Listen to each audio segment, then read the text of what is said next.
Hello again, folks. Welcome back to the second of our double bill of Battle of Britain shows today. I hope you joined us, and if not, you can watch on Catch Up, the great show with James Jeffries about the Dortmund-Ems canal raid, which was talking about the offensive side of the RAF in 1940, which is really cool. But today we're looking at the Axis side, the other side. So I think so many people's first kind of iconic image of the Battle of Britain from the German side is the opening titles of the movie, of course, with the rousing march and all the bombers there and the cars driving up and the I can't use the music, but if me singing it, I don't think I'm doing anything royalty wise if I sing it. Anyway, we know what we're talking about. That's some representation of the Luftwaffe in the Battle of Britain, this incredible force, this massive, great monster waiting to strike the plucky underdog in Britain. And we're going to kind of debunk some of that today with my guest. So the funny thing is, I've been chatting to her before I go online. It seems to have taken an eternity for this to happen because I started this channel a year and a half ago, and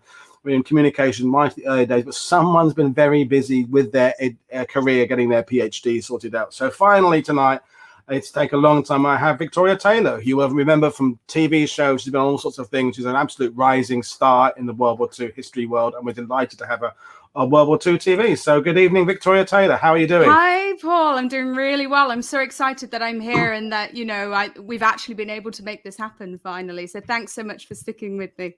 No, it's all good. And, the interesting thing is, we just talked before going live, paradoxically, your Twitter handle is Spitfire Philly, but you've kind of become the person who talks about the Luftwaffe. So yes. How did that happen? I mean, did it start as a typical Brit? You kind of started off with a Spitfire and then kind of turned to the dark side later on, or did it because you felt there was a bit of a gap in that side of the research, or both? Well, I mean, Messerschmitt Philly doesn't really have the same ring to it, Well, I think it was because so I originally did my master's on the Dam Busters in British mythology, so Operation Chastise, and I just found myself getting more and more curious about the sort of the Luftwaffe's response to that. And funnily enough, doing my PhD, I was actually able to look more into that. And, there really was, when we talk about the morale of that raid, the impact on that, on the German leadership, there is a discernible impact on certain Luftwaffe personnel as well in their field letters. There is this sense of, the devastation in the Ruhr.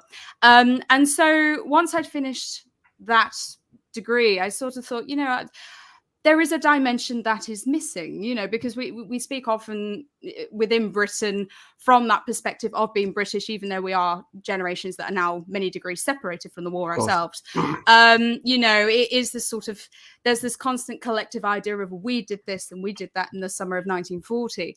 And it's sort of like, well, but what is the motivation on the other side? You really just get these sweeping generalizations. You'll get sometimes they're deemed as Nazi bombers, and then you'll have other historians that say, political influence wasn't in the Luftwaffe at all. And you sort of think, well, what is the truth? So it's sort of looking into the German side has been more to not only understand that German perspective and actually work with German documentation, but also to understand our own perspective better as well, and seeing where British mythology intersected or converged and diverged away from Nazi mythology, and how that battle is looked at the same time concurrently in the summer and autumn of 1940. So really it's a case of trying to fill in those gaps, because so often, our British literature, we do have some excellent Luftwaffe historians, many of which I've noticed are American. There's quite a few. It seems to be more popular and sort of more developed there, I've noticed. Here, we have more emphasis on the RAF, or the Commonwealth nations.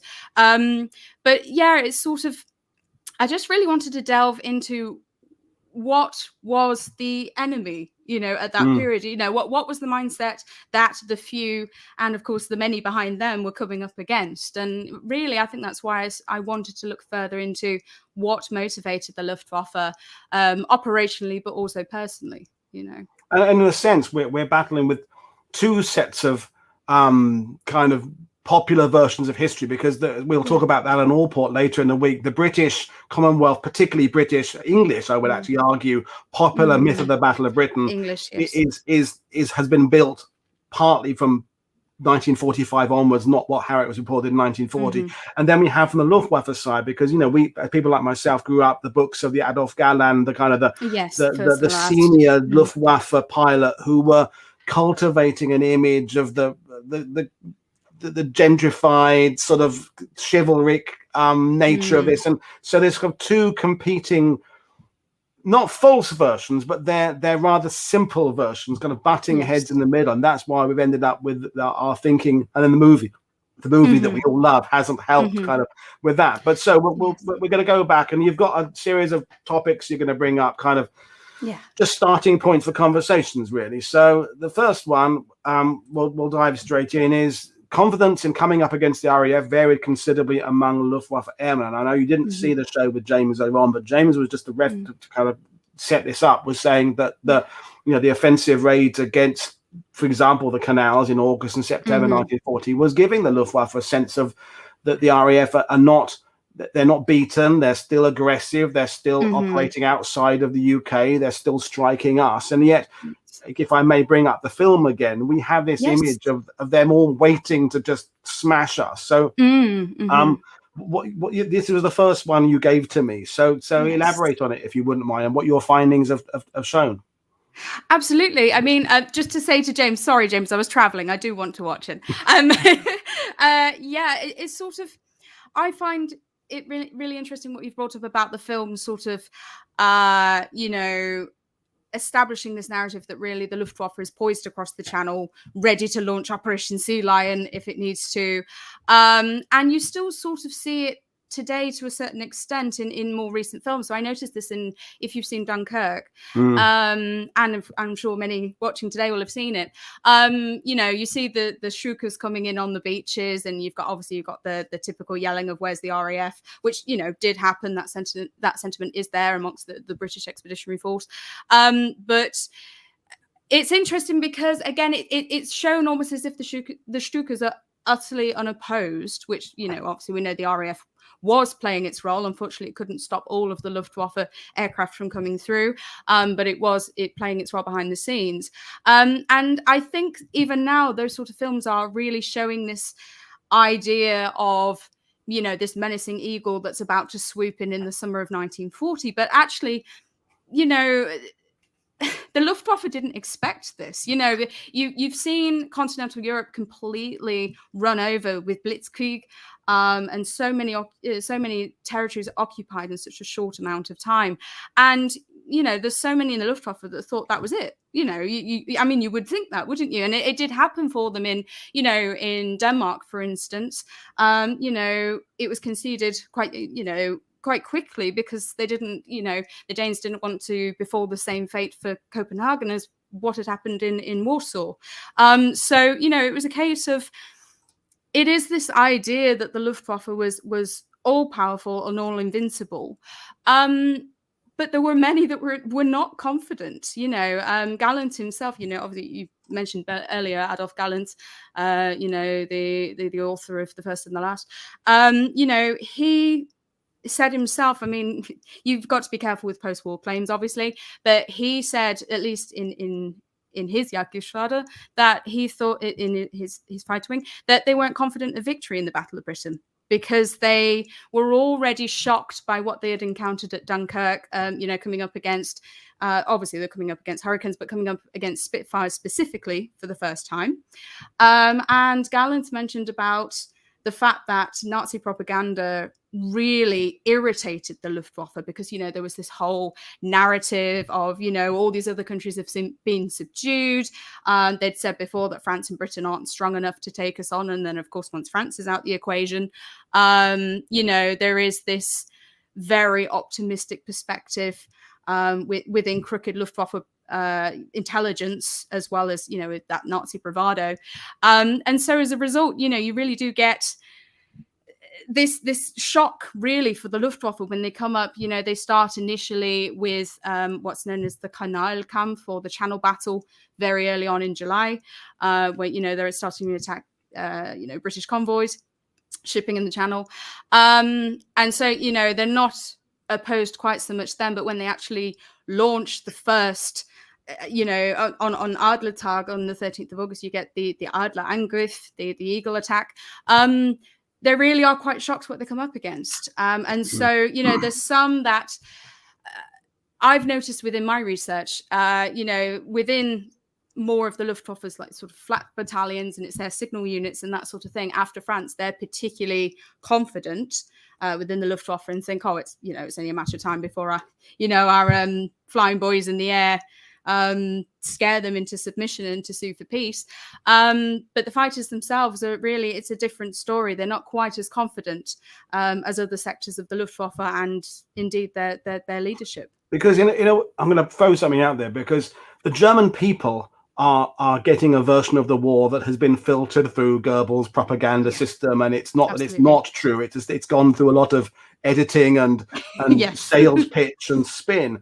I mean, in terms of the Luftwaffe's understanding about the RAF, the majority of that's going to come from aerial reconnaissance. So the Luftwaffe are getting the information about Brits. So the government kind of can't tell the Luftwaffe something that isn't true, because the Luftwaffe have provided information. So, I mean, on that note, how much were the Luftwaffe aware of the British fighter strength? And because, when we talk about France being defeated so quickly, which of course they were, is that without going down to a separate tangent, France had invested a lot of time in the Maginot Line and an army and tanks. It hadn't put as much money into an air force, and we could extend that to perhaps Poland and Denmark as well. But Britain, despite this idea of the few and the underdog, actually there was a big solid air defense system in place. There are procedures, there's radar, there's this.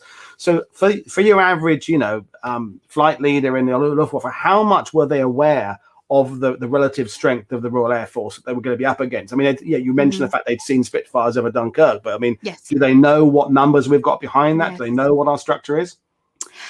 It's very, very patchy for the Luftwaffe. One of the men that was particularly at fault with Luftwaffe intelligence is Major Josef Schmidt, Beppo Schmidt, who was really incredibly, he was an affiliate, or a bit more of a friend, I suppose, to Goering, to Hermann Goering, of course, the commander of the Luftwaffe.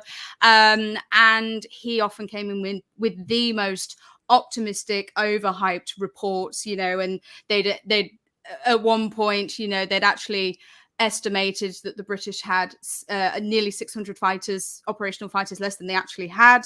There were certain points in which their numbers were incredibly off. I mean, it also happens for the RAF as well. There's overclaiming of kills massively by both sides, inflating into the hundreds of percent.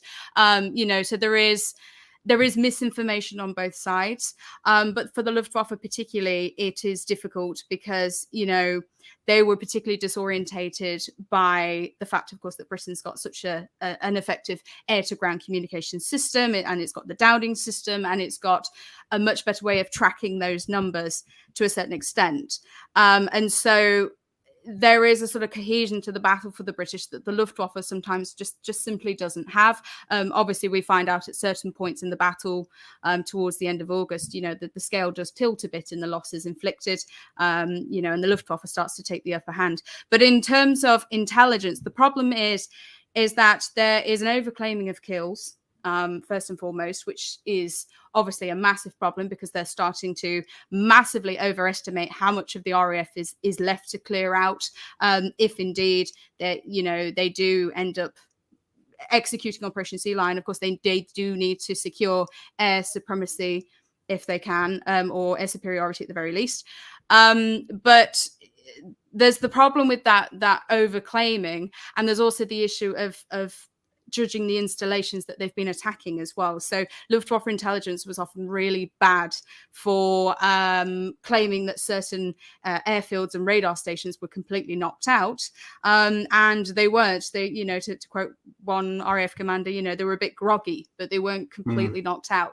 And indeed, some of them could be repaired within 5 to 6 hours. They could be running again relatively quickly, even under quite heavy attacks. So, there is that issue. There's also the problem that, of course, Goering is particularly, is a very difficult commander. He could be prone to, some of the Luftwaffe personnel basically described him as a child. He could be quite volatile and take it out on his airmen.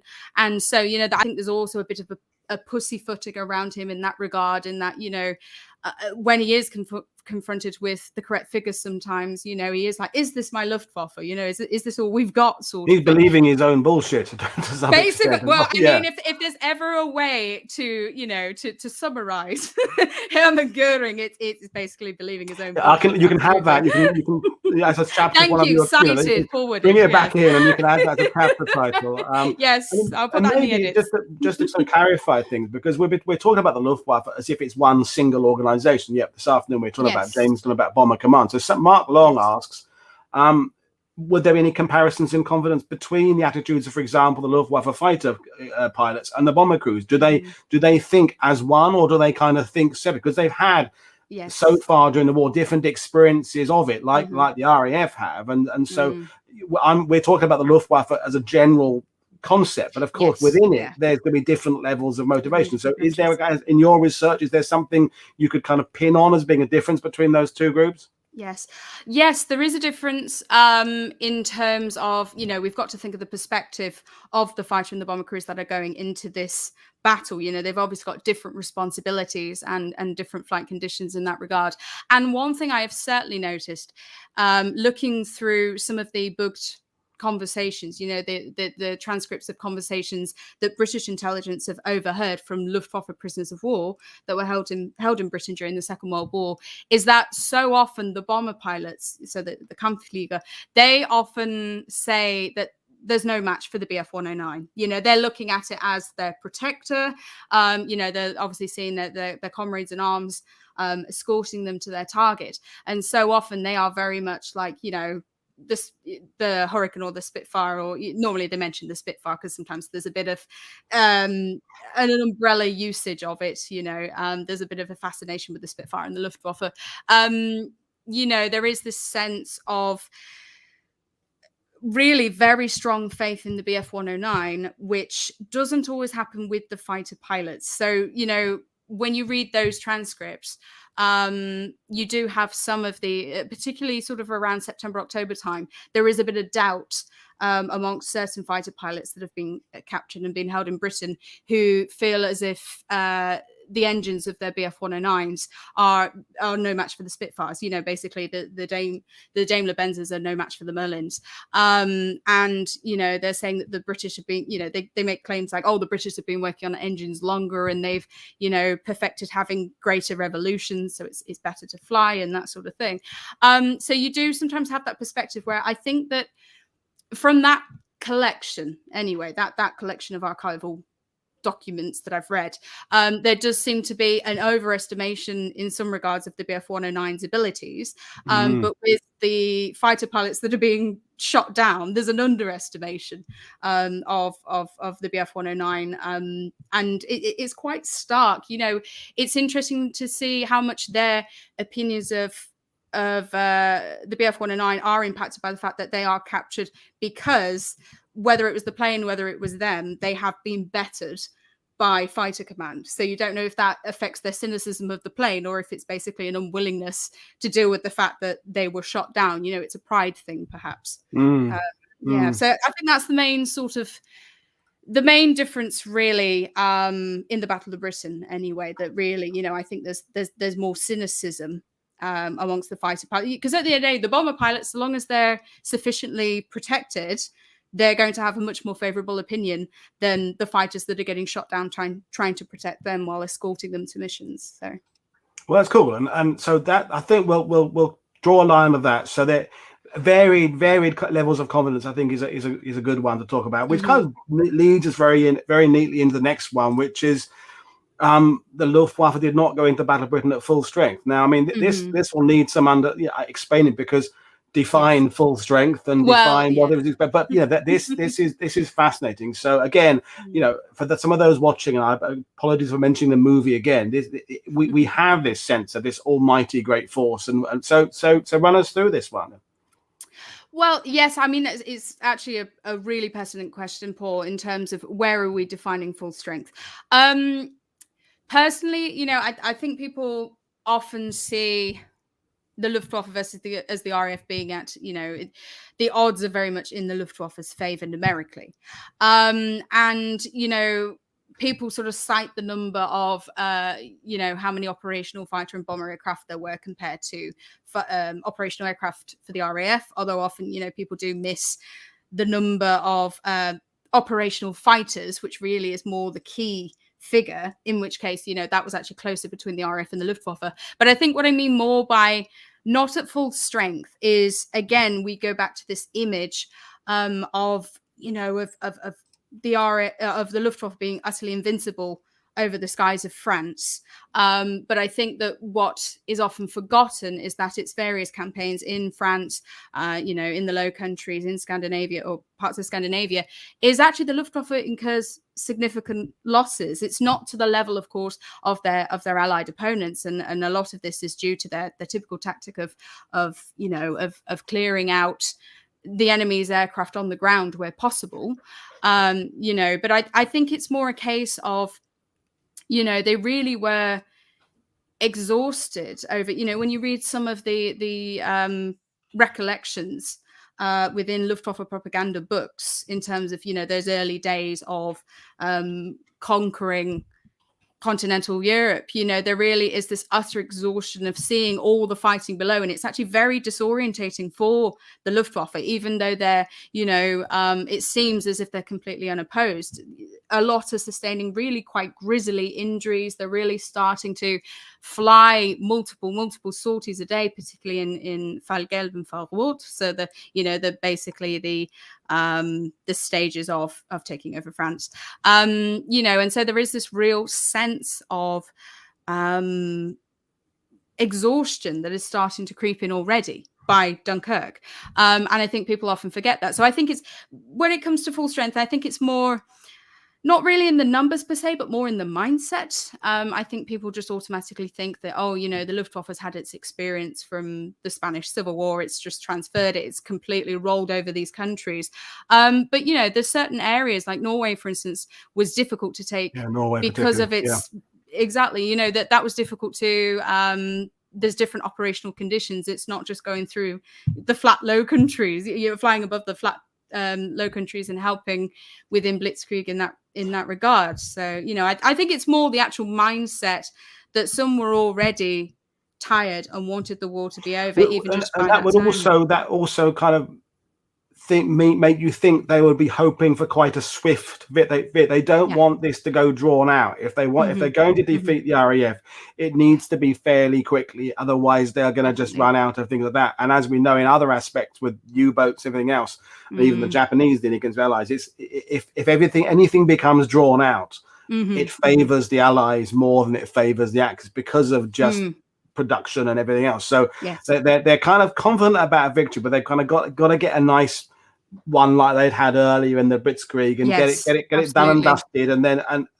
do the knockout punch early on the ring and hope the Boxer doesn't get back up again.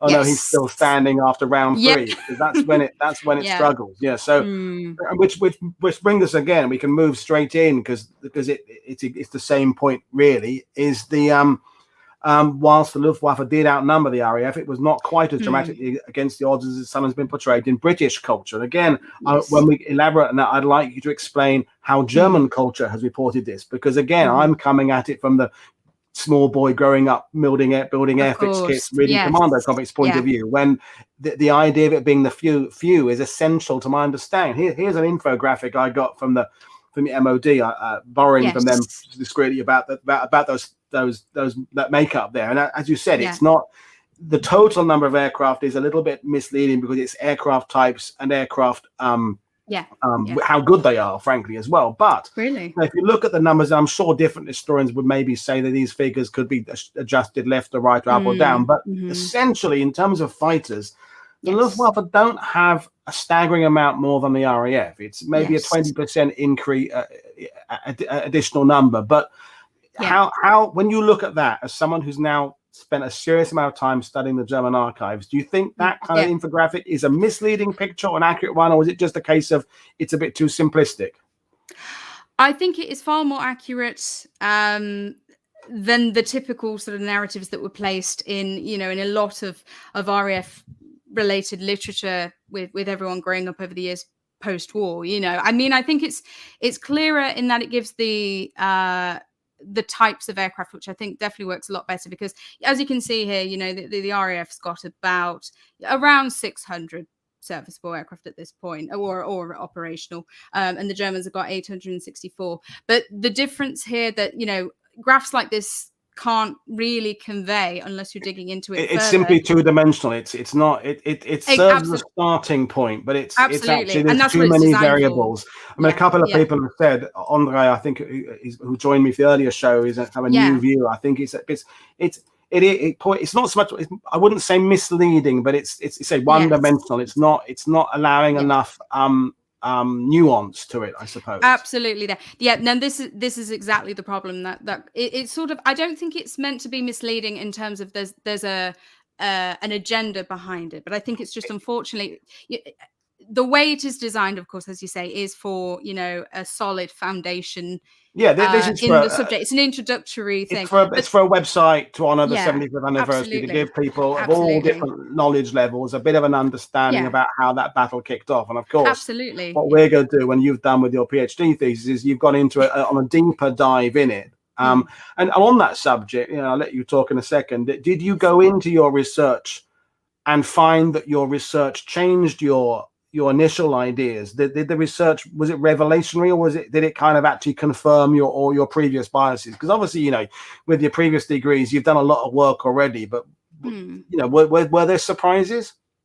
There were certainly surprises. I think the surprises more were on the cultural level, though, rather than on the actual military operational perspective, because I think it was just more a case of, in fact, it might be easier to go through that one in one of the later sections. But I think in terms of the actual narrative, I mean, it didn't really change it too much for me. I think one of the things we have to be very careful to do in this section is to establish that, we're looking at the numbers in the cold light of day.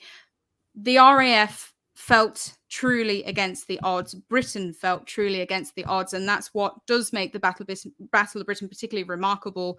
And the bravery and the tenacity of Fighter Command to meet that challenge and demand cannot be, it cannot be understated. But it is important to show what the true odds were, what the true numbers were, simply because when this is such a, dare I say, a beloved topic in Britain, or at least in British mythology, you have to be careful when that starts applying to when people use that to define Britain culturally and historically. And so, if we go back to the graph, if that's all right, when you look at this, what's missing here, or if you do want to use the term misleading, although I think that it sort of implies a slight against the graph, which it serves its purpose.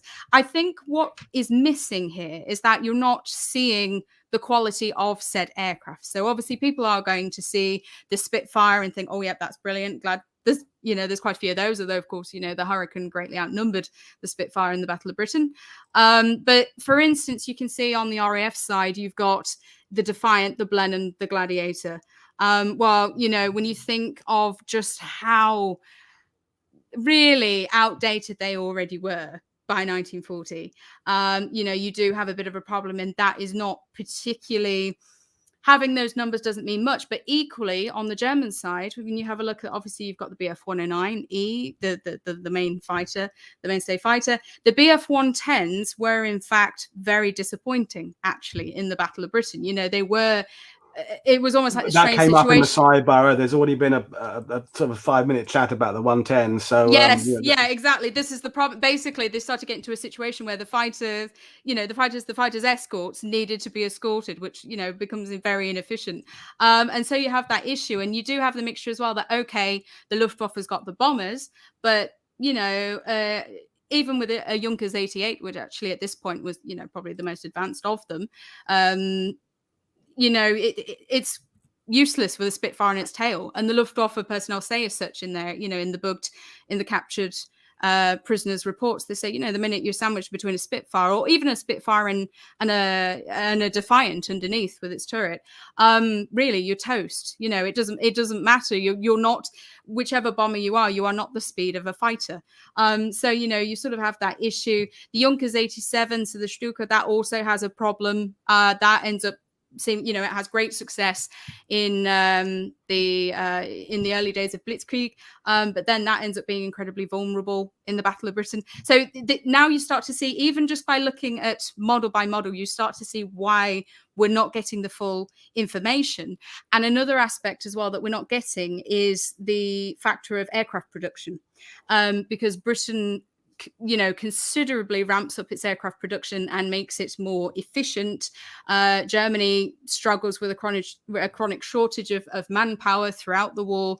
So you also have the issues, of course, going into the main battle, that when those German aircraft are lost, they're not so easily replaced. They can't really be patched up in the same way. And even if they do manage to limp back to France, so often they need to be then sent again to Germany for specialist repair. So this is where, a graph like this, I think it's incredibly important that it does show the nuances in terms of showing that, it's not just a case of they've got, 1,000 serviceable aircraft, we've only got 600 sort of thing. Yeah, and this is, and I debated even using it, and now I'm using it. There is now a lot of debate saying it's bollocks. Basically, Andre is saying it was like over 900. It's useful to stimulate that. Yeah, it's useful to stimulate that. This has come from the MOD. This has come from this is the RAF's own figures. Now we can question them, but the thing is, we'll move on in a minute, because at the end of the day. Yes. It's not comparing the whole picture. It's about speed of repair. It's about pilot quality. It's about home ground, foreign ground. It's all about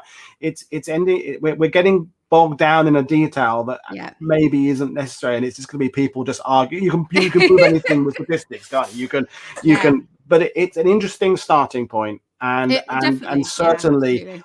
We're just confirming really that the idea that the Luftwaffe was incredibly stronger is not correct. That I think we can all agree with. That the gap between the two forces is not as large as public perception. And then we'll leave it at that and kind of move on, I think. Yes, maybe. And then some are saying you need to compare number of available sorties per day. It's and even just within the aircraft, what altitude are those, specifically with the fighters, which altitudes are those sorties taking place at? That also makes a difference in how many are lost and, how they fare. So it's, there really are so many variables. It's useful as an introductory, material. But once, if you have read in any sort of level into the Battle of Britain, you do start to see that it's not as simple as that, really. No, but what are some things about the Luftwaffe that you did determine for your research that are interesting? A couple of, whammies you can hit us with now that will make us go, wow, that's interesting,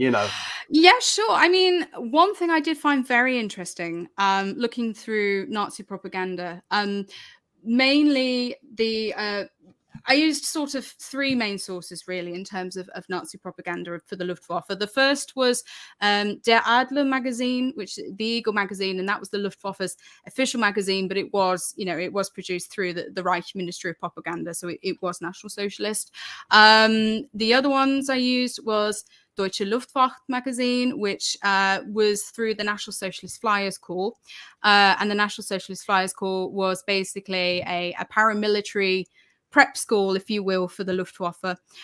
So, of course, both, I say personnel, both members of that and also any Luftwaffe personnel who were sponsors of that organization would have got that magazine. And then, of course, looking at Nazi newspapers as well and propaganda books and that sort of thing.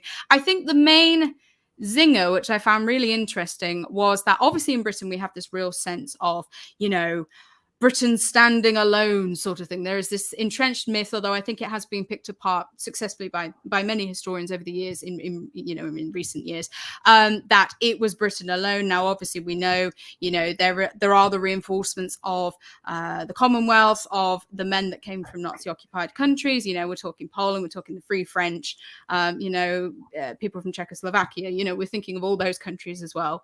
And We know that that isn't true, but of course that has helped to solidify that whole David versus Goliath mythology that's in the Battle of Britain. But I think what was interesting is the way in which German propaganda also presents Britain as standing alone.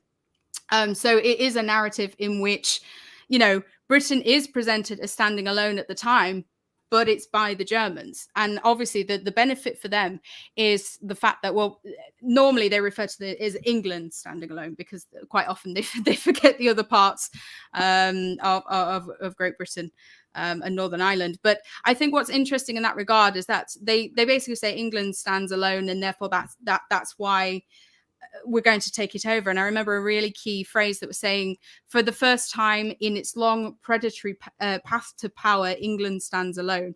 And so that, I think, was really interesting, because it is that angle that we know of this mythology with, this idea of Britain standing alone in 1940. But the fact that that myth is also happening on the other side of the channel, but from a different perspective. And for a different reason, I would argue, as well, isn't it? And a different reason, absolutely. They're perhaps using it to tell their people it's only one nation you're going against. That's the thing. So therefore, they're easy to best. Whereas we use it but we did manage to do it on our own. And I'm trying to keep this. The sidebar is really busy today. But just said, the most simple conclusion I've ever come to is the Luftwaffe underestimated the RAF, while the RAF overestimated the Luftwaffe in almost all areas. I mean, I clearly it's like doing a tweet there. You can't. There's not much level of nuance to it, but it's an interesting thing to throw out there, and it's interesting. Just in my prep for this, putting together a couple of images together for this PowerPoint. Interesting that they're looking at their Adler and whatever. They're kind of still trying to spin the Battle of Britain as a victory, like a year later, and they go, but surely that horse has bolted now. But they're still kind of playing it up as a and which is interesting, and it connects with this whole idea that we're going to talk about that in Allport, about the British kind of creating the few deal in 1945 when they're trying to play down Bomber Command's role and all that as well. But the point is that the Luftwaffe are shaping their own history with propaganda as well as factual information, which is cool. And and so I put the image up there. The next thing about the Nazi propaganda. so when you said they're making a greater deal about it, is that before it, during it, and after it, and how did it change through those three stages? I mean, how are they talking about it in the because it's like in a sense that in that May 1944 period, everyone knows a second front is going to happen. Everyone knows that. And there is that period in the summer of 1940 where everyone believes there's going to be an invasion of England, whether or not it was ever going to happen. And we'll touch on that later on. Everybody in Britain certainly think it's going to happen. We're in the middle of the era of suspecting German paratroopers jumping dressed as nuns into every town of England and all that kind of thing. And of course, the Germans have built the rod for their own back by kind of promising this continuation of the Blitzkrieg in there. So the world who's watching, the USA who are not yet in the battle, they're kind of watching this as observers as well, waiting for it to all happen. So how are the Germans using the propaganda before the battle? Yes. Well, the propaganda before the battle, I think, is just more, there's not so much on England, because that's not really decided as the next perspective just yet. It really is a case that at that point, Nazi propaganda is still sort of trumpeting the most recent successes, and it refers to, the success on continental Europe as the wonder of 1940. So automatically it's a little bit premature because they don't sit to wait what happens in the rest of 1940. But I think before the battle, it's only a matter of time before England folds, and it's that sort of perspective.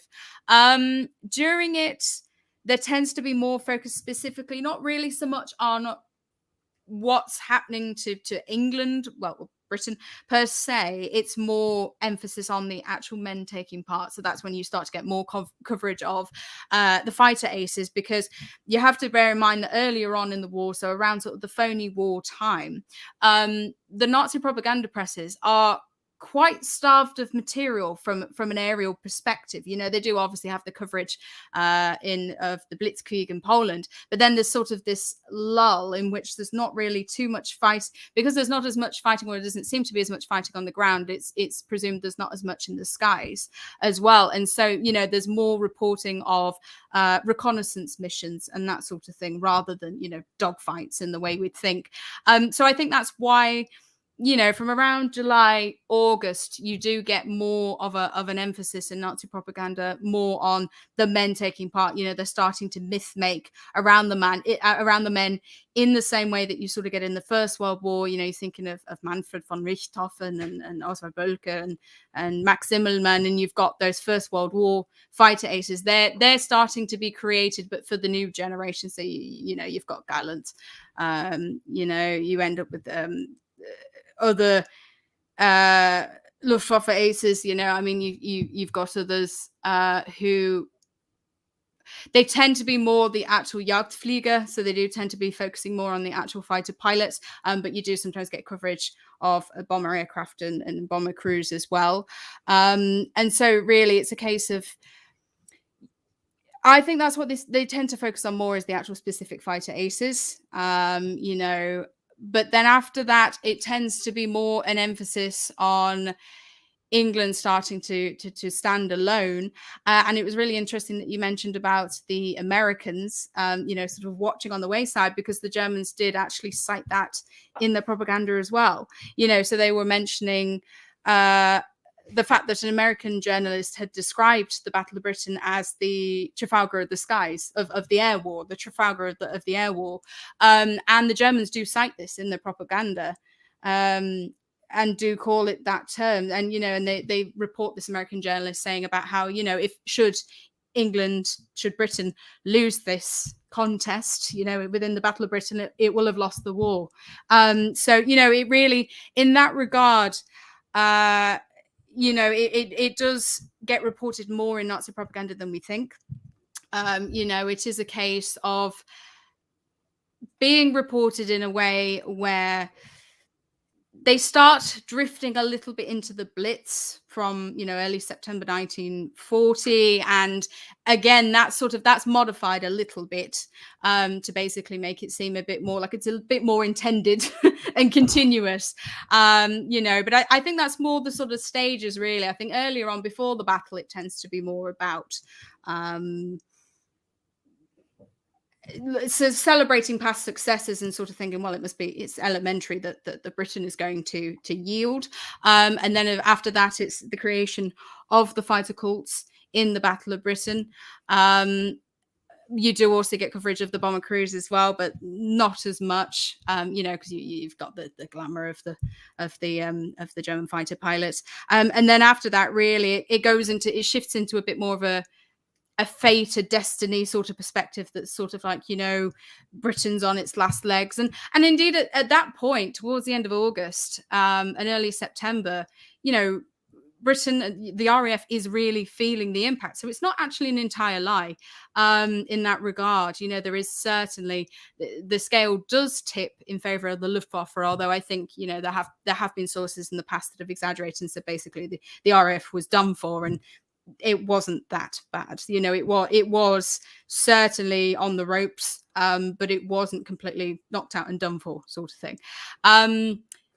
And so I think that really sort of encapsulates how it develops in Nazi propaganda over time. And really after that, you know, eventually, when the losses accumulate around mid-September, particularly for the Luftwaffe, it just sort of blends into, look at the destruction we're wreaking over British cities, to sort of distract from that performance. Because I would argue that after September 1940, October, we kind of, in Britain, we said, well, that phase is like, the Battle of Britain is now over, and it's in our benefit to sort of address that and say, we've won this one.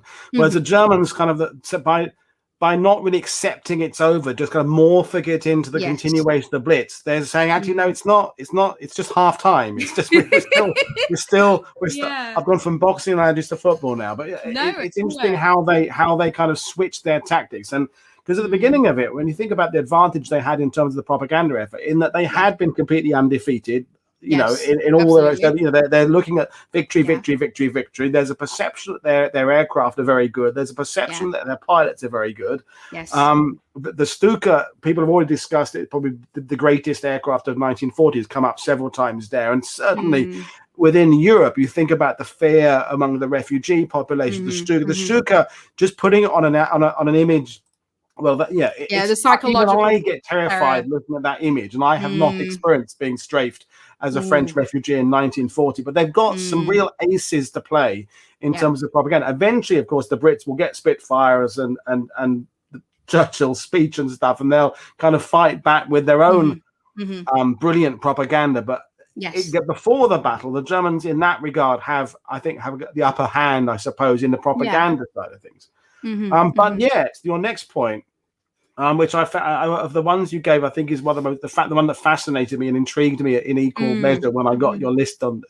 Attacking an island nature had a far more serious psychological impact on the Luftwaffe than its historiography acknowledges. That's a title of a book there, I think. That sounds like a real evening in the pub conversation there, Victoria. So I love why you thrown that one in there. What do you mean by that? Well, I think it's, there has been an operational consideration within British literature, within RAF literature, as to the fact, there are advantages to being an island nation. So obviously there is the benefit of, for the Germans, they're either having to try and limp back to occupied Europe, or they're coming down, in the drink in the Channel, or they're going over enemy territory. So they're going to be captured as prisoners of war if indeed they survive. So that has been looked at within its literature, within both RAF and Luftwaffe literature. But I think people often underestimate actually just how much there were psychological issues of flying over water to that extent, because you've got to bear in mind that, obviously there is the attacking of coastlines on continental Europe before then, but the actual psychological ideal of the water between safety, so to speak, and enemy territory, and the combat zone. There were a lot of Luftwaffe pilots that reported that really the Channel was the worst bit, and there were reports of some Luftwaffe personnel taking pistols with them in case, to try and avoid a watery grave, and this ended up being banned because that it wasn't good for morale. And I think it was Gallant who said about how some of the Luftwaffe personnel called it the Shite Canal. Obviously that's the English translation, where basically, and he emphasized that did as much to morale in the Luftwaffe, to dampen morale in the Luftwaffe as anything else, coming up against the fighters.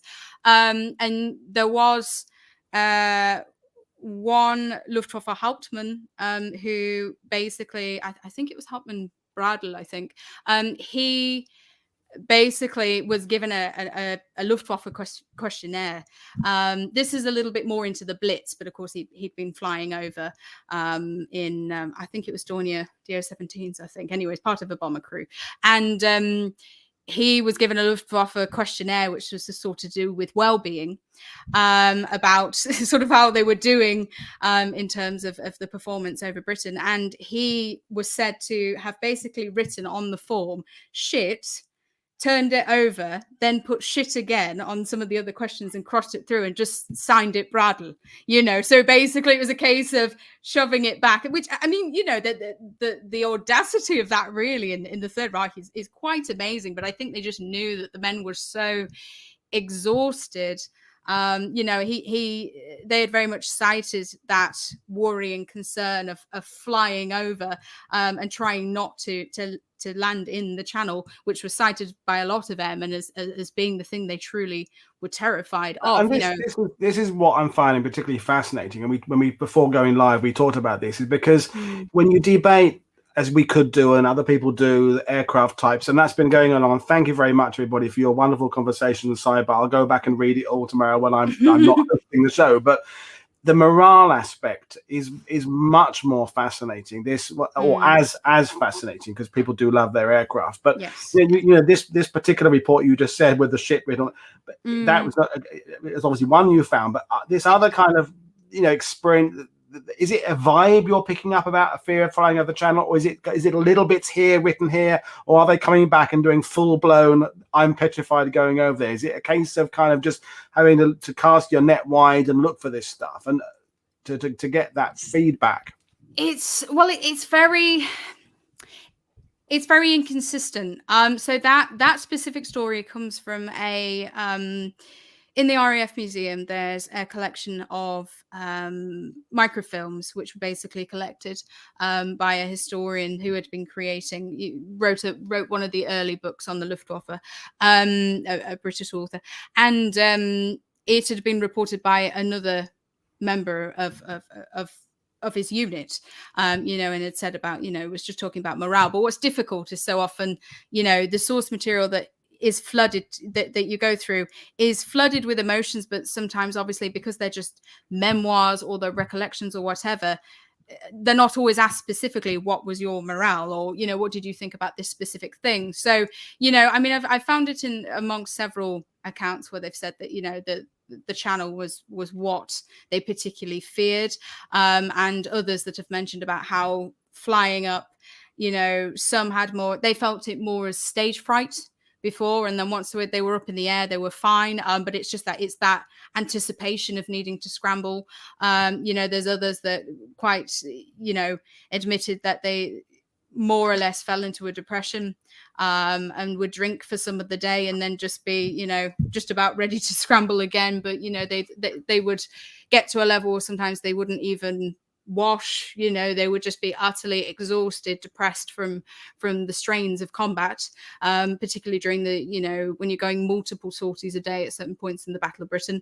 So it's a case of, unfortunately, you kind of only get little snippets of it, and but I think it can't have been compare. I mean, there's I forget which war film it is. There's something about it. It's a British soldier's right to grumble, and I think in the Royal Air Force there's a little bit more of an acceptance about having a bitch about your day and having a bit grumble about the equipment and the guy above you.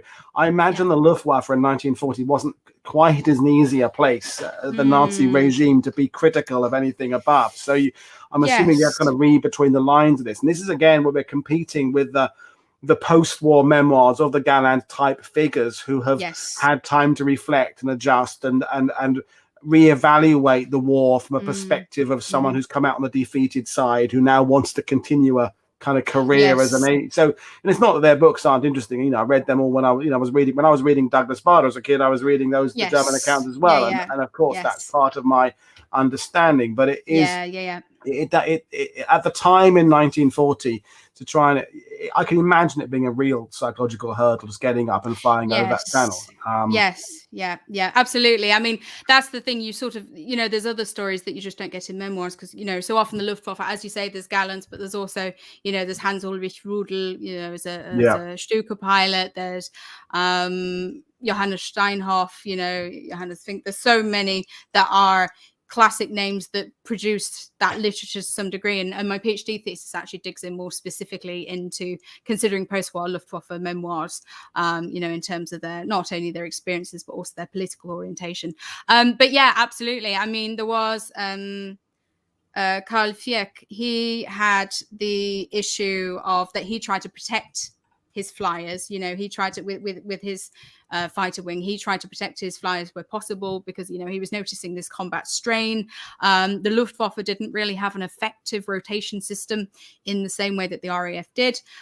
So it really was that they flew and flew and flew. And the issue with that, of course, is that there was even more room for burnout in that regard. And Fieck was branded soft by the Luftwaffe High Command because he tried to protect the well-being, it was quite advanced in that regard of protecting the well-being and the mental health of his pilots. He would send them for a swim, he'd tell them to take off the evening, that sort of thing.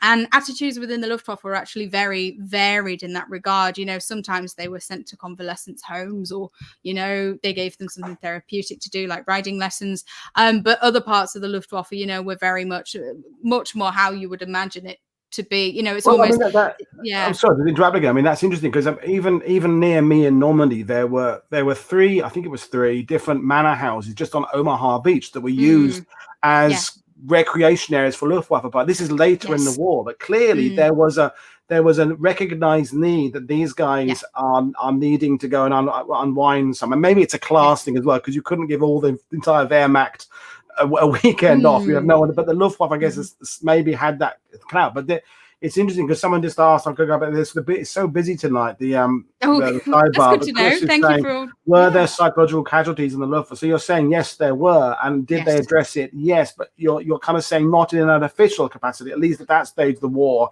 But group leaders, were recognizing that their pilots needed some kind of a man management that would vary from pilot to pilot in this culture. Well, yes, I think it's sort of a case of, I think it gets more sophisticated as the war goes on, because of course, they're starting to see that strain even more so when multiple fronts are going wrong, rather than just just the strain alone of the Luftwaffe. Although, to be fair, Johannes Steinhoff noticed, I'm pretty sure it was Steinhoff, noted that those 4 months of the Battle of Britain were the most stressful of his entire flying career in the Second World War. When you even add in, the last stands, of defending the Third Reich until the very end. He testified, obviously incredibly famous Luftwaffe fighter ace. He said those 4 months were the most stressful of my life. And so that really gives you the scale of what the Battle of Britain, how that stood out to Luftwaffe pilots at the end of the war. And it did define perspectives in it. Which is important to recognize, that it isn't just utterly contrary to Nazi propaganda that was basically sort of trying to push the Battle of Britain into the Blitz.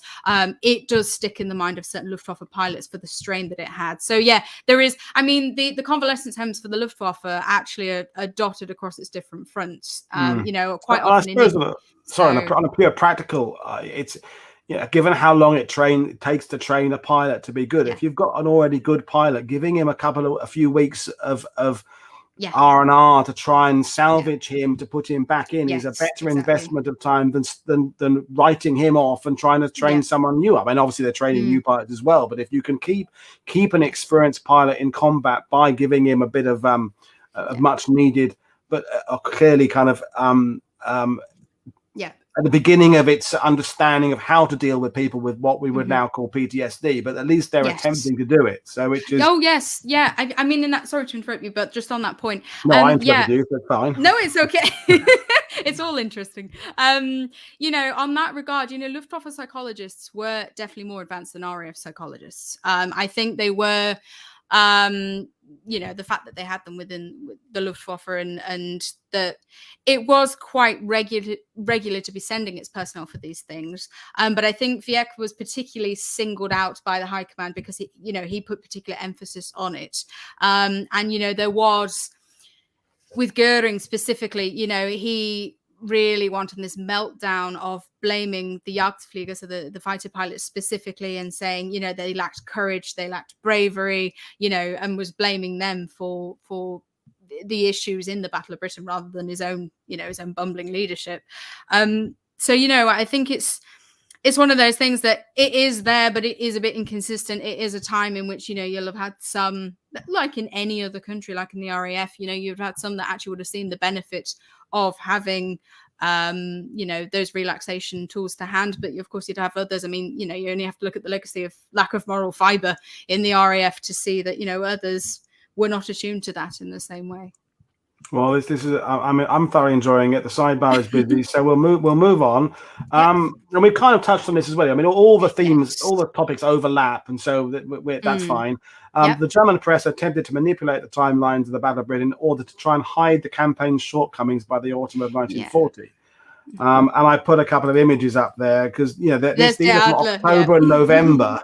And as you said, I didn't know you were going to say that. They've kind of moved across the bit over the scope. The bombing's going all right though. So we have, again, I'm saying, when I say we, I mean English speaking Western. We've read the Jeffrey Wellen books, the Douglas Bader books. Our timeline is of certain stages. The German timeline, obviously, literally, it falls to say, their good days are our bad days, and vice versa. But as you say, their adjusting of the timeline to kind of save face is interesting. So, how elaborate on that then? Sure. Please. Well, actually, you've picked brilliant examples here, actually, of what I was sort of touching on earlier. I mean, it looks like this one, the first one looks like it's from around early October, I think.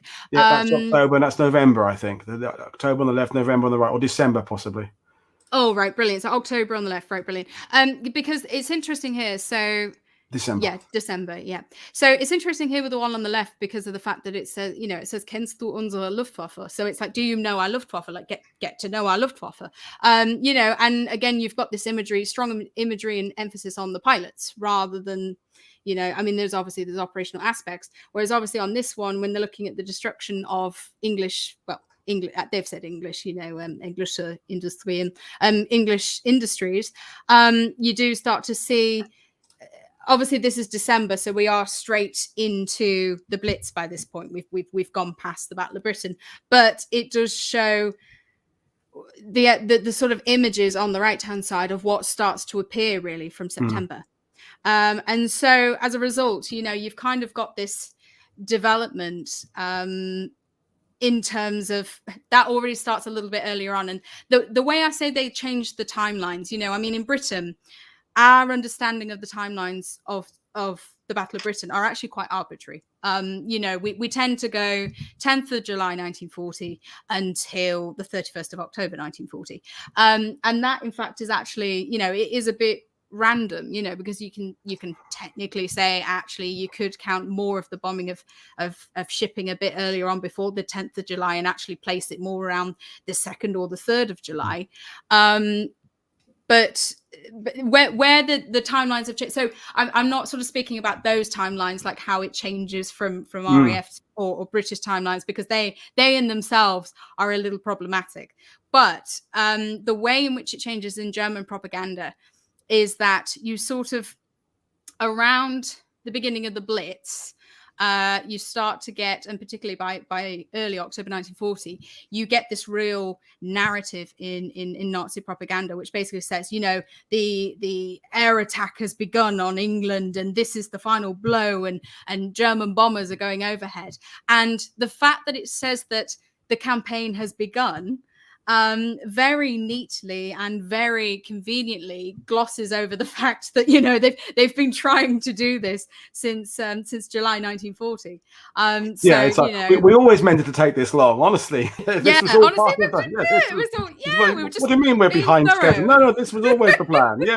Yeah, basically that's what they do. It's a case of I mean, obviously technically it is a different offensive because we have got the switch from RAF airfields and radar installations to British cities, to London, to the coastal towns, to the Docklands, to Midlands industry, all the way up in Scotland, all over to Belfast. So there is a change, but at the same time, the way it's done is as if, the Battle of Britain, that was just a prelude, even though in July they were reporting it as the Trafalgar of the air war. So you see this difference in terms of the fact that they basically say, now the offensive is beginning, about sort of 2 or 3 months later than it actually begins. But the Allies do that as well. I mean, we've done that repeatedly. I mean, without going down another rabbit hole, we managed to convince the world for years that Dieppe was all just a practice raid for D-Day, and it wasn't. And it was never meant to.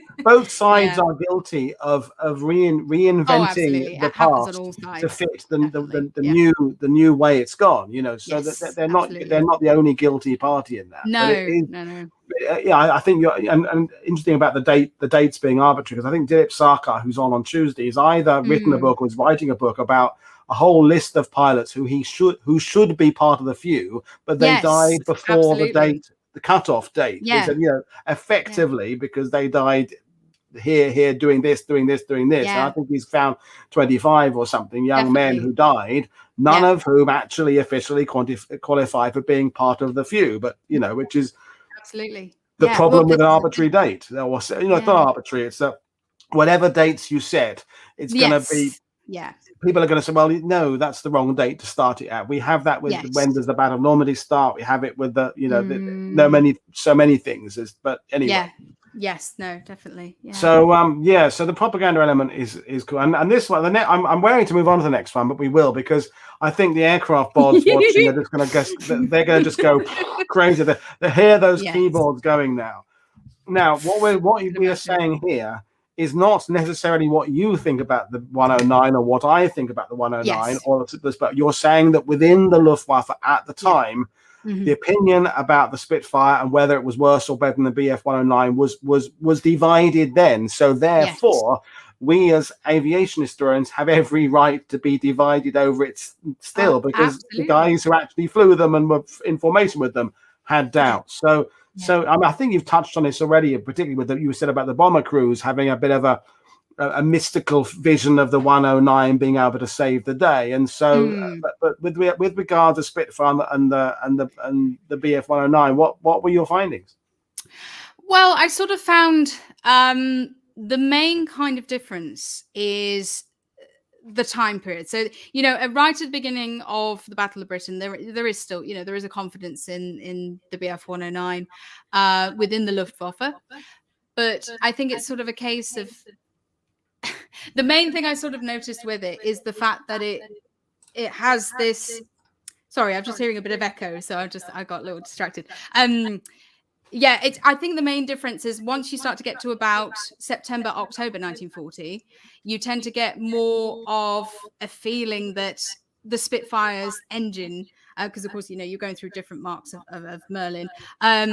Amongst the captured Luftwaffe personnel, that they seem to see that is more superior, which obviously I sort of had mentioned earlier, that there's these discussions over that. There's some that think that the Spitfire is particularly well armored, which is interesting because of the fact that so often, the Bf 109 is cited as the one that was a bit sturdier.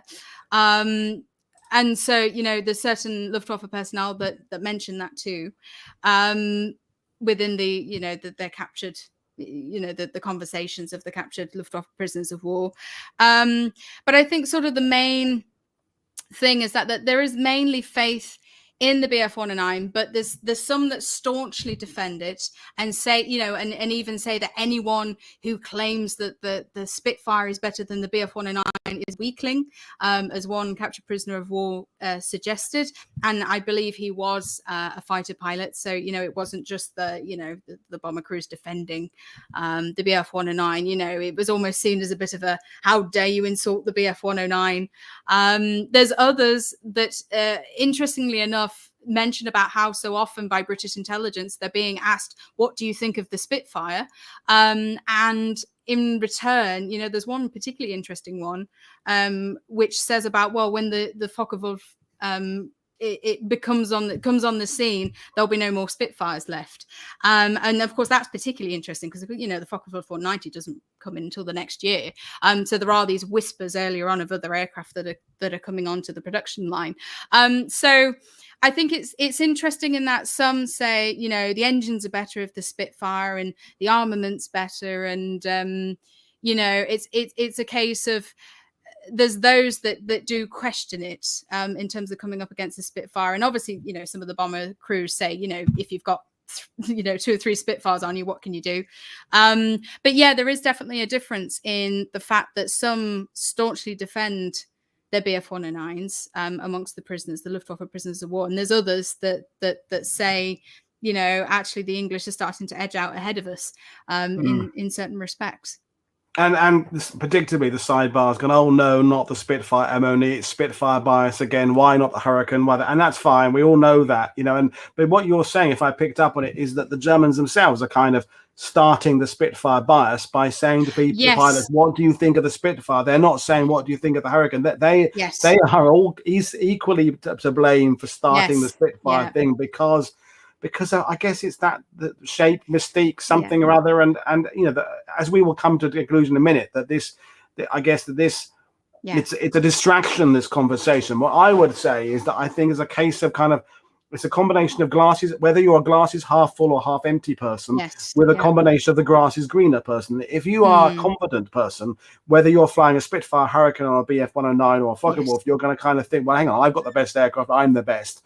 Yes. some people think, Yes. well, they've got the better one because that's how their brains work. And then, and if Yes. you're in a spit, some people are kind of, well, I think the MOU-9 is better. Or the grass is greener aspect. So I suppose Yes. what's interesting, what we're saying is that the same conversations the sidebar is having today, they were kind of in effect having back then, and there were little Oh yeah, groups of loyalties, and there were people, RAF pilots in bars who would stand on their hill, the Hurricane Hill, yes, and others would stand on Spitfire Mount, definitely, and that they would yeah, argue the same things there.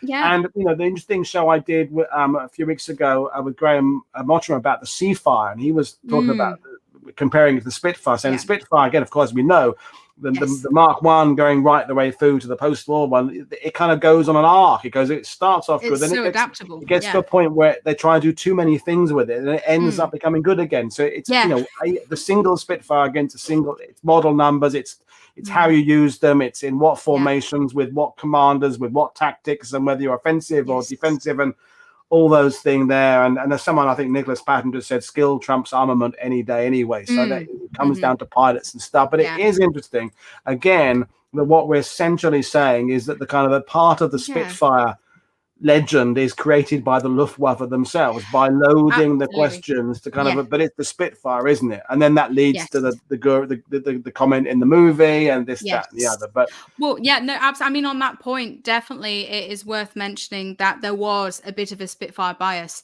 in the way, and this does link to the Hurricane in the fact that the Spitfire, that was often what downed Luftwaffe personnel said had shot them down. Because it was seen, there were Luftwaffe pilots after the war that said, and again, to bring up Gallants again, but I was working through quite a few of his memoirs a few days ago, so he's fresh in my head.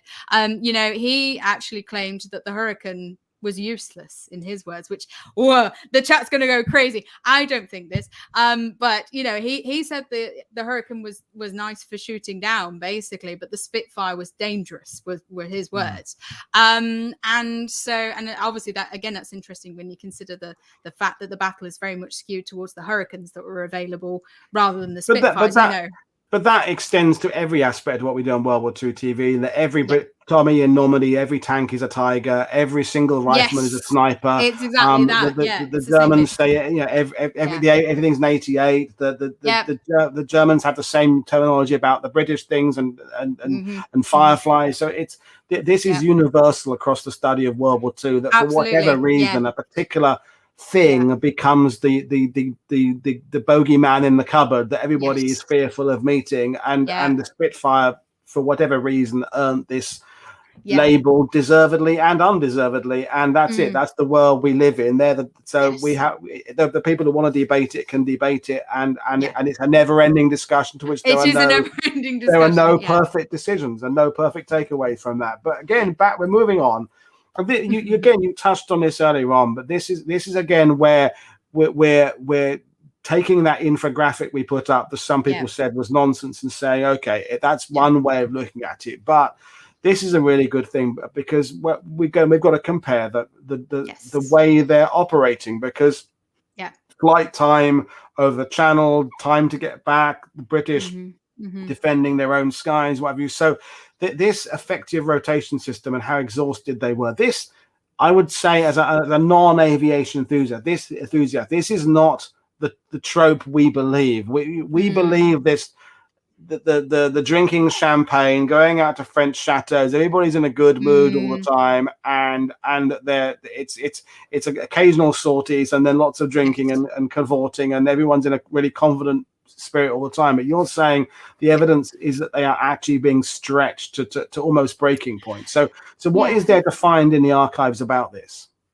Well, I think as is so often the way, I think it is a balance of the two. I'm definitely not going to go and claim that they were utterly, complete, absolute wrecks that only just managed to scramble in. That's not true. They did have some naturally with humanity coped with the rigors of war better than others, really. Some, especially if they were in occupied territories, they could go for shows, they could go to cabaret, they'd be playing cards, they'd be indulging in food and entertainment, and even dating to some extent, within certain territories. Of course, within Scandinavian countries, that's particularly, was particularly encouraged for racial reasons for the Lebensborn programs. But others, of course, indulged. Airmen soldiers as well, and indulged in brothels and other ways, other escapes, alcohol and other vices. In order to sort of to cope with the pressures of what they were going through. And, the same thing happens within the RAF in terms of, drinking and gambling and all of these different things to try and cope with those stresses. So, it's one of those things that some take it better than others. And it's one of those things to not completely overplay it, but at the same time to recognize that, this wasn't a smooth ride for even at their best. This is never a smooth ride for either side.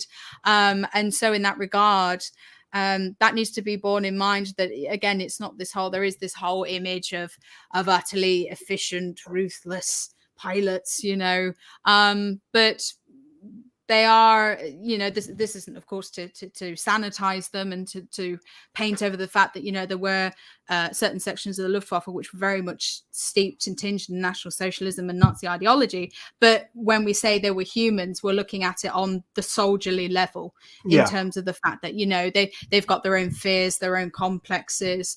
They can panic as well, even if that is their profession, so it's really. And is it fair to say that we just talked about this idea that sort of subconscious the Germans need this to be a fairly swift victory because of just logistics and everything else and their fatigue going into it, is that in terms of the overall morale, the longer the battle goes on, the more that plays to the Commonwealth British way than it does the German, because the longer you hold on, the more you can feel, well, we can hold on forever. I mean, okay, we're talking that the British weren't really ever holding on quite to the extent sometimes the tropes suggest, but we were, as you said, we were maybe not on our knees, but we were getting a bit ragged. Definitely being worn down. Yeah. And the Germans are equally, the longer they continue assaulting us without seeming to deal us the knockout punch, the more the more you feel your tiredness, the more you feel your lack of 48 hours leave and things. So that's swinging in our favor, which again is suggesting that those infographics, for all their use as a starting point, are not really an accurate way of looking at what is a several month campaign of variables. Yes, well, the longer that battle went on, the more British aircraft production could kick into full gear. It is giving more. I mean, you can make the argument that really both sides were not ready for war in 1939. But obviously they spend that year. Well, the Germans, I suppose, have the impetus in the fact that when the Luftwaffe was revealed in 1935, they've already been building, even back into the Weimar Republic. They've been before Nazi Germany. They've already been constructing the blueprints for that, and they know they're rearming. So they do have that emphasis in the 1930s, and both British and French aircraft production and design is quite inconsistent and doesn't fully kick in. Unfortunately for the French, it more or less completely subsides. For the British, they sort of get their act together towards the end of the 1930s. So that's the thing. The graph can't reflect things like that. And that, the longer you go, I mean, you are losing personnel, but it is balancing back out because you are getting your men back in a way that the Germans are not. You are able to patch things up and send them up again so much quicker. And you do have that benefit of fighting over. You can't underestimate the power, the boost it gives you to be actively defending your home space with your loved ones, your country. You can't really deny that psychological advantage. I mean, obviously the Germans do have that extra benefit if they can choose how they attack, when they'll attack, how many they'll send. But really, you do have that sense that you can't really undermine that sort of home turf advantage in that regard. Which kind of leads us to the next point. Although before I read that out loud, one of the conversations John was saying on the sidebar, I can't scroll back and find it because it was 20 minutes ago, is that essentially what he was saying, if I'm paraphrasing, is that the Luftwaffe start the battle trying to get the RAF to play to their game, but rapidly it kind of moves to the Luftwaffe having to adapt to our game because of our air defense thing and the Yes. Dowding system, what have you. And so Yeah. they're forced to play on our, as you said, on our home pitch, to On the our turf, game yeah. plan. And so we come to their kind of change of game plan, don't we? Which has been spun in many different ways by different Yes. historians as being a good thing or a bad thing. And we can address that. But also the point you're making again is that within the pilots themselves, the opinion was divided about this change of approach. So I'll read out the switch to night bombing of cities in the Blitz during the Battle of Britain was preferable for some Luftwaffe pilots and utterly loathed by others. So that's quite a stark contrast there. So so again, you know, what point? Well, I'll clear what point you are making, but why are you making that point? Well, the difference is that some preferred. It was almost like they preferred the unknown in a way. Like they found the cover of darkness actually more reassuring, because there were some pilots that reported, particularly bomber pilots, that reported that basically the sheer fear of flying in the daytime, going on daylight raids, which of course, you know, they were over in the heart of the Battle of Britain. There were daylight raids over, you know, RF airfields and installations, and then moving within aircraft factories. And, you know, obviously they were daylight at that point, you know, for visibility, so they could see what they were bombing, what they were attacking. But there were certain bomber pilots that reported their absolute terror, and you would be terrified seeing a Spitfire or a Hurricane on your tail, you know, and especially if you've got separated from your fighter escort, you know, in that regard, there's not much you can do, you know. And then that was actually quite a psychological factor for some bomber aircrews, because of course, you know, I mean, you've got your gunners, and you've got the evasive maneuvers that your pilot can take, but otherwise that's about it, you know. And you're coming up against all those Browning machine guns, you know, that's terrifying. So there were some that actually preferred the cover of darkness of operating in the Blitz, because then they didn't. It was almost like they could blank. It was almost like having, you know, like blinkers on a horse. You know, it's almost like right, you've just got the thing you're attacking. Yes, there's flak, but you can still be, you know, focusing specifically on your target and not thinking. It's almost like if you do get shot down, you're not going to know about it, because, you know, you've been hit by a night fighter, right, that, you know, you've probably not seen because it's been under your fuselage or wherever. So it's almost like they could concentrate better because you don't have so much of a distraction of, you know, seeing not only the enemy aircraft, but also you've obviously got to stay flying in formation, but then you're not panicking so much, seeing what's happening around you, and seeing the formation break so easily as it does in daytime. So some preferred that aspect, but there were others that absolutely hated flying in the Blitz because they felt vulnerable in a different way, because they felt like, you know, for them the dark was terrifying, because then they're stuck with flak. They can't see really if there's any aircraft coming on their tail until it's probably too late, you know. And so that of course is even more disorientating when you haven't got clear landmarks to be getting your bearings, because of, you know, it's very, for pilots it can be incredibly disorientating, for instance, to fly over water, because, you know, again, it's sort of all of the same, and it can be the same thing in the dark, because, you know, you've not really got your reference points, and really the only sort of points you've got is, you know, of course you've got the means of navigation, but really you're trying to look for a burning city, and that's it. You know, you can't really be going on the shape of coastal lines quite as distinctly as you can in the day, and it's sort of, unless it's very distinct, you know, like say, obviously I'm in Hull, and so Hull was often bombed quite badly in the Blitz because they could follow the estuary, the Humber estuary. It's much more obvious to follow, but of course others are far less distinct. And then if you're in an area where you've got several different, you know, rivers running at once, you know, you don't know where you are, you don't know your bearings.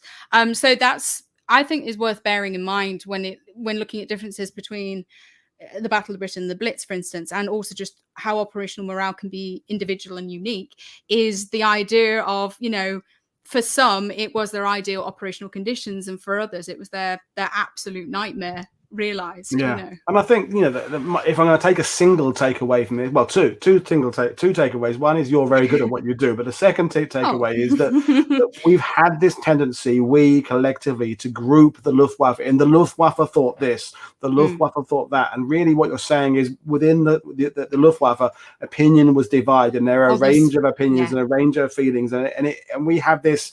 People already said there the switching to bombing of the cities was, of course, the moment they just doomed themselves, and I'm not going to disagree with that, and that is clearly a big thing. But then, is it also, as I said a minute ago, kind of a taking the initiative of it going to their plan again?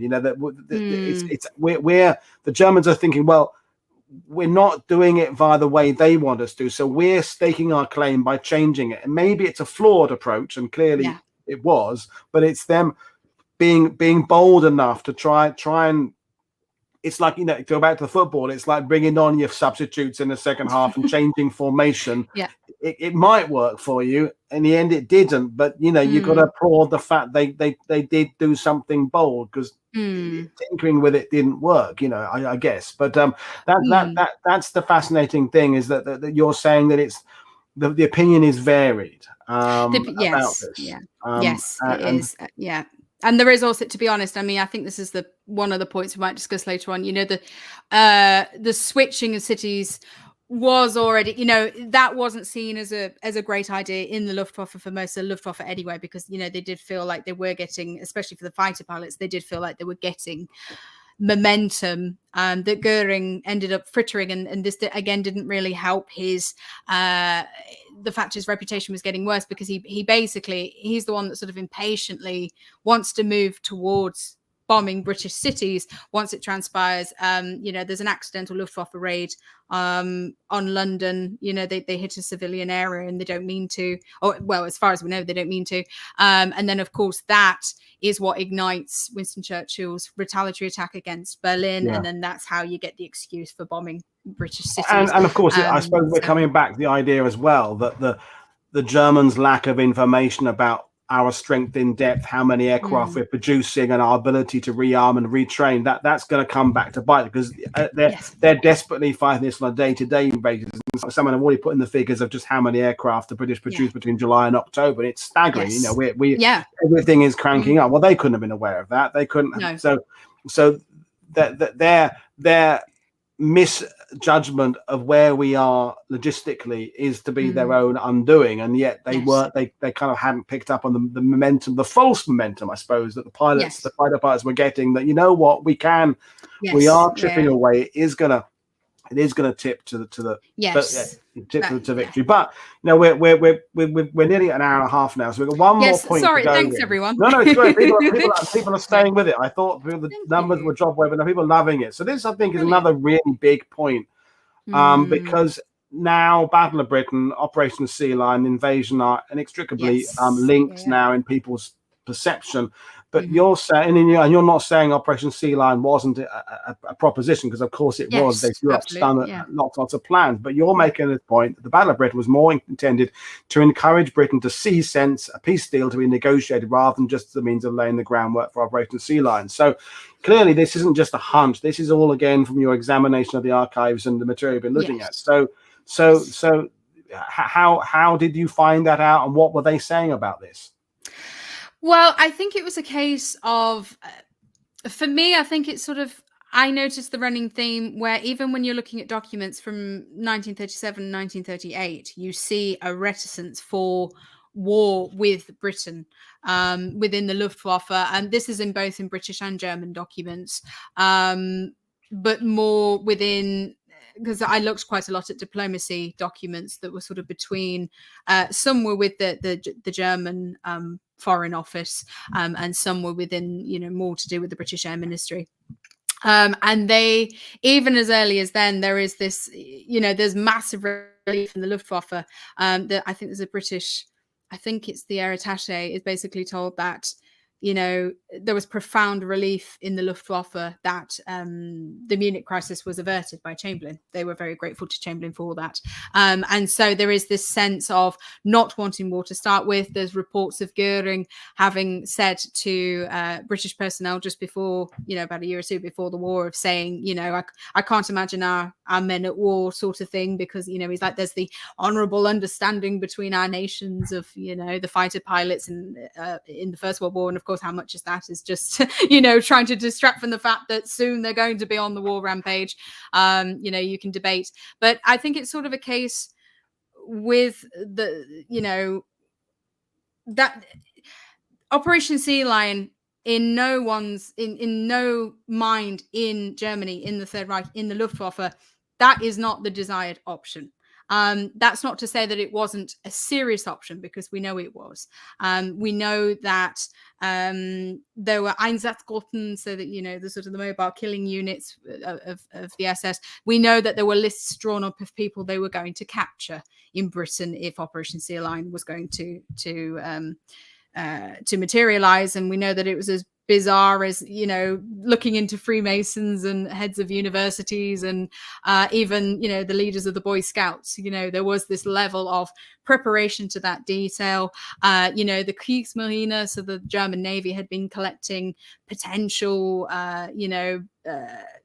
potential ships that they could be using for the amphibious invasion in Operation Sea Lion, you know, different invasion barges. So, you know, it was a serious threat. It was being considered, but it was very much the last resort. You know, the people often think that Operation, not Operation Sea Lion, but the Battle of Britain is just paving the way for Operation Sea Lion. And it's not, it shouldn't really be thought of in that sense. It should be thought of more that's sort of a symptom of it. But the main thing, and what, you know, Luftwaffe personnel admitted themselves within the fighter pilots, is it was as much a political objective as it was a military one. You know, the Battle of Britain, and indeed the Blitz as well, are designed to bring Britain to the negotiation table. They're not actually there. That would be the first intention, and then Sea Lion is somewhere down the list, and because but that again has kind of been lost in the narrative, and although more and particularly recently, I think people have just, I think they always were dismissing Sea Lion as being unrealistic, but more recently that's really taken ground, and people talk about, I think, a greater understanding of the Navy power and what have you, and said it wouldn't have worked. But therefore that seems to kind of make the Germans look foolish, that they were going to just leap straight from this into, or if it worked to this. So the fact that they're looking at a political level as well is interesting, and the political, it's interesting because the political level is well and truly in the British interpretation of the battle because of the whole church. But it seems that we Westerners have kind of dropped the political angle a bit from the German story, because I don't know why, but we have it's gone to the invasion and the warmongering stage of things and the barges and what have you. But it's interesting. So people, we've kind of tackled all the things now, but I wonder whether, while we've got Victoria on, and I don't want to be bombarded with loads of questions, if there's anything you want to go back on and elaborate on, anyone's got any particular questions in now, because I think we've kind of covered our point. So, I mean, obviously we could go down many more rabbit holes with them, and particularly when it comes to aircraft type, we could do it. Oh, yes, so perhaps not about air, but more about things, folks, you think Victoria might have discovered in the Luftwaffe archives you have interest. If anyone wants to put a couple of questions in there, we'll do that. So I'll give people a couple of minutes or so, but I've really enjoyed it, and it's fascinating looking at it from this angle. And I think the fact you mentioned historiography a couple of times, I think it's kind of, in a sense, your generation of historians has the ability to now look at enough historiography to make some cases from it. When I was starting in the 80s looking at this, I don't think we didn't know what that word hadn't really been used then, but we didn't have enough peaks and troughs of study to look at that you now have. You've now got 8 decades of stuff to look at with the Battle of Britain. You know, I mean, thinking about the books I first read about the Battle of Britain were written 40 years after battle, so they're 40 years old now. So so a long time has been spent analyzing this, and so you have this to draw on. So There's no specific questions. People, here we go. This is from I'd love to know who Andre is exactly, Dobrota, because he clearly knows his stuff there. And Andre, email me and we can come on and talk about the show because you know your stuff there. So he says, what numbers do you have from BA, MA, Freiburg about Luftwaffe during the Battle of Britain? Right. Well, I don't have so much on the Battle of Britain specifically, simply because when I went to Freiburg, I went more for the general span of my PhD thesis. So my main actual PhD thesis is on the Luftwaffe and National Socialism. So I do have a list. I could drop it in the chat afterwards, or get it somehow. I do have a list of resources that I consulted in the Bundesarchiv, but within the Luftwaffe specifically, I've mainly sort of drawn on reports that are more have appeared as appendices in certain Luftwaffe memoirs that were established immediately after the war, or some resources that have come more from national state archives, from the Bibliothek für Zeitgeschichte in Stuttgart. Sorry, yes, Gesundheit. There's the other areas in other archives in Stuttgart specifically, that I've sort of looked at more, because the thing is it can be a little bit up and down finding Luftwaffe material. So the Bundesarchiv in Freiburg obviously does have quite a lot of operational data, but sometimes for some years it can be a little bit patchy. 1940 is another one of those, because the Luftwaffe suffered several times. Its archives suffered several times. It had the issue of Goering trying to get rid of some of it to keep it out of Soviet hands in 1945. There's a further decimation of its resources by the Allies, who wanted to destroy some of the papers in the air archives after that. So really, I can't remember the references off the top of my head. I do look more or less from sort of 1940 to mainly 1944, because it tails off over that bit. But I can try and find a way. Maybe we can drop it in the description box on YouTube. Something. I can always send you the links that way. I think that's going to be the only way. But in the Battle of Britain specifically, it's quite patchy, really. It seems to come up a bit randomly, to be honest. So then we got a question about whether the Luftwaffe had Spitz and the Allies had Memis. We won't do that one. No offense, but I'm not going to do that one. But what I'm going to Fergus, what I'm going to ask Ian's one here, and I'm going to expand on it slightly. So Ian casted, were the serviceability of Luftwaffe aircraft recorded, and if so, did this drop significantly during the battle? See, this is quite a complex question, because of course then if we're going into serviceability, we're also going into different types of German aircraft and their levels of serviceability. So of course, the ones that were particularly shown up as especially vulnerable, and were damaged in more numbers, it's difficult to find that. In terms of records, I didn't particularly find any that were looking more specifically at their serviceability, but I think it's sort of a case of my research, even though I do look at certain aspects of sort of aircraft production. Obviously, my main thesis again has been more on the political history of the Luftwaffe, and sort of its working more with its propaganda, really.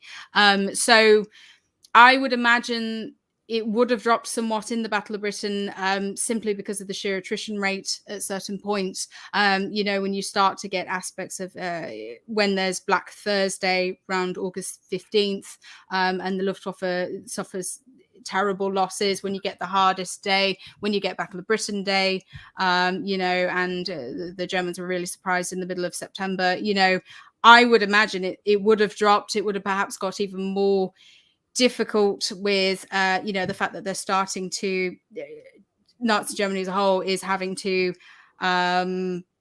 start to govern so many different regions as well. That would have potentially made things more difficult as well, in terms of just the administrative overload on the Luftwaffe.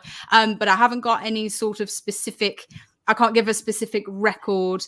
Again, probably, the Bundesarchiv in Freiburg probably is the best bet for locating that.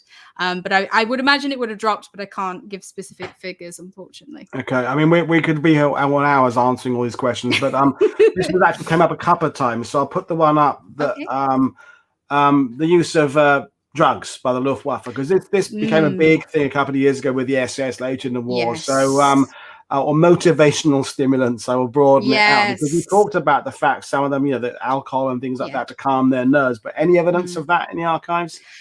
Yes, it's not as well documented as with the, because of course we're thinking of the quite famous book Blitzed, the Norman Euler book on sort of the use of drugs in the Third Reich. Yes, there was sort of particularly towards the end of the war, there is an increased use of amphetamines in the Luftwaffe because it's sort of used for that level of, well, I say concentration, obviously they're jittering everywhere, but it's like that sort of hyping them up ready to go into battle. There is a certain use of certain methamphetamines, but it's not as I don't think it's as prevalent as it is in, say, on the Eastern Front with the German army. It might have been used on the Eastern Front with the Luftwaffe. I don't know, but there is certainly there is evidence of drugs having been used in the Luftwaffe, performance drugs being used, but it seems to be more of a last ditch effort sort of thing. It's at that point when you're flying that often and trying to defend from so many different angles and so many different allies, it seems to be more on the rise. Then that would definitely be because we have had a rise of looking at the impact of drugs in other branches of the Wehrmacht, and of course the look at how it was used in allied nations as well, and allied air forces, and different stimulants. So that would be great to look at. It would, and I think we'll do one more. And I think, but I'm actually going to broaden the question out because Fergus John, who's been participating a lot on the sidebar, Thank you, Fergus and Pat and everybody else who are doing this stuff. It's I'm going to word it slightly differently because he says if the Luftwaffe had stuck to bombing airfields instead of switching to civilian targets, how long would the RAF survive? But I'm going to word it slightly differently. I'm going to say, was there post this battle any evaluation within the Luftwaffe of where it went wrong and how they would have done it differently? Because I know armchair historians have done it, and we could ask you what your opinion is, and that's fine. But I think more interesting is, was there a documented kind of own what if scenario within the Luftwaffe where they said officially in a report, we should have done this and it would have worked?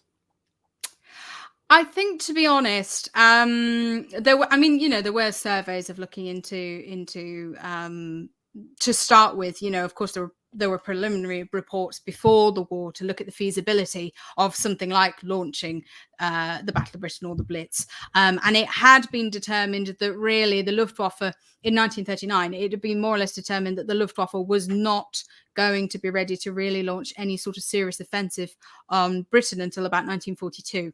And that was with the most, the most generous figures.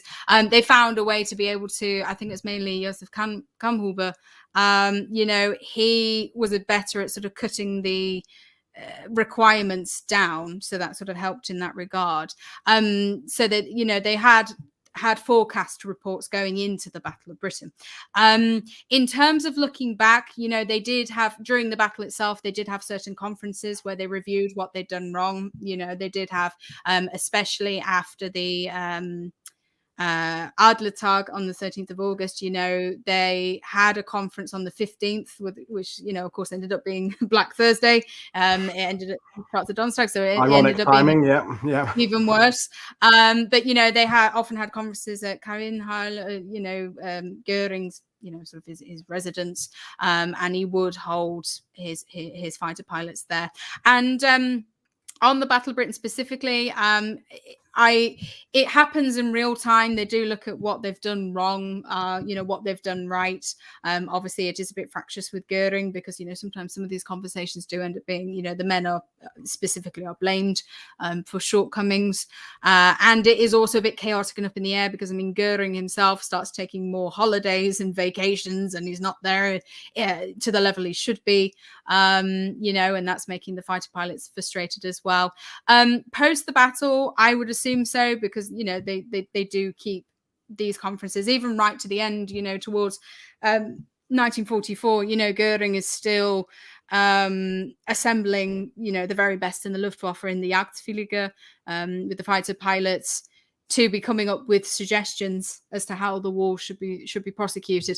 So, I can't think of a specific example off the top of my head, but it would have absolutely would have happened because then, obviously by that point, they're wanting to try and apply the lessons of the Battle of Britain and the Blitz to Operation Barbarossa, of course, by June 1941. Which is another whole subject. So and essentially, I mean, we will bring things to an end. It's been outstanding, and I think the favourite comment I had just a minute ago was bring back Dr. Taylor for an official stream when that happens. So I think we're preempting that. And essentially, I'm realising now, with James this afternoon, we discussed the single raid by 5 aircraft over an hour and a half, and now we're discussing the entire arm of the Third Reich in a battle over several months in an hour and a half. So of course there are lots more angles we could approach. There's lots more things we could go down on. Any one of those topics we could go back and expand on. But I think the point is we will leave the audience wanting more and demanding you to come back in the future and go on at a greater,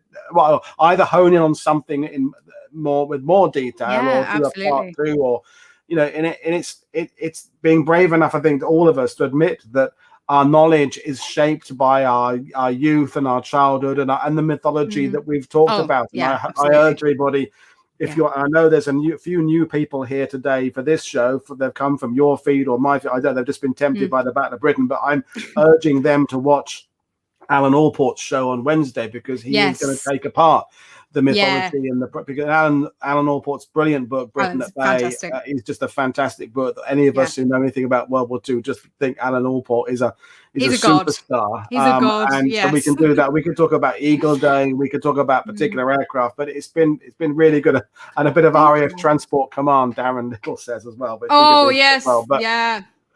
but the point is, we've tackled as I said, a broad subject, and we've got into some depth, but there's always more to do. But we will bring through things then. So I'll just thank you everybody who has joined us new. That's fantastic. And I remind you all, please check out our Twitter feed, check out our Patreon page, check out Victoria on Twitter, and does some amazing posts down. Hopefully we'll be busier on Twitter now that the PhD has gone off in a little bit. You've been a little bit incognito, understandably, and over the last few weeks and months. But you've been an outstanding guest. People have loved it. I've loved it. So it's fantastic.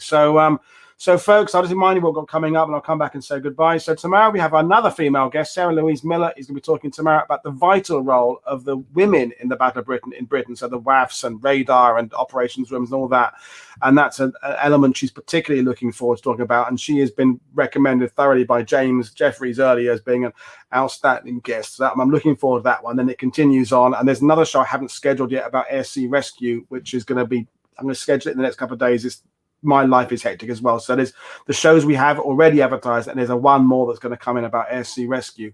So thank you very much for your time. But right now, I'm going to just say thank you again, Victoria Taylor, for joining us. And when you are Dr. Taylor, you can, if you will lower yourself to appear on our humble little YouTube I would always love to appear. Thank you so much. That'll be brilliant. Because awesome. So well, there we are. Thank you very much. So folks, thank you very much for joining us. We will see you all again tomorrow for the vital role of women in the battle. And this is Paul Woodhouse from World War II TV saying thank you very much for giving us your company.